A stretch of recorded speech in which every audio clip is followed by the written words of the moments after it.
আপনি কি কখনো শুনেছেন কোনো প্রাণী মায়ের গর্ভ থেকে নয়, বরং একটি ভাজা ভাজা কঠিন পাহাড়ের মাঝখান থেকে জন্ম নিয়েছে?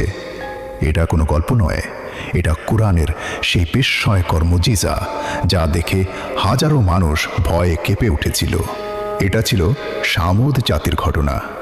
এই লোকেরা নিজেদের শক্তির ওপর এতটাই অহংকার করত যে তারা বিশাল বিশাল পাহাড় কেটে রাজপ্রাসাদ বানাতো।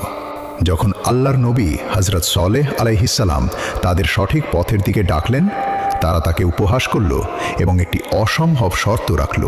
তারা বলল, হে সলেহ, যদি তুমি সত্যবাদী হও তাহলে আমাদের সামনে দাঁড়ানো এই শক্ত কালো পাহাড়ের ভেতর থেকে একটি গর্ভবতী উটনি বের করে দেখাও। সবাই ভাবছিল এটা তো অসম্ভব, কিন্তু আল্লাহর জন্য কিছুই অসম্ভব নয়।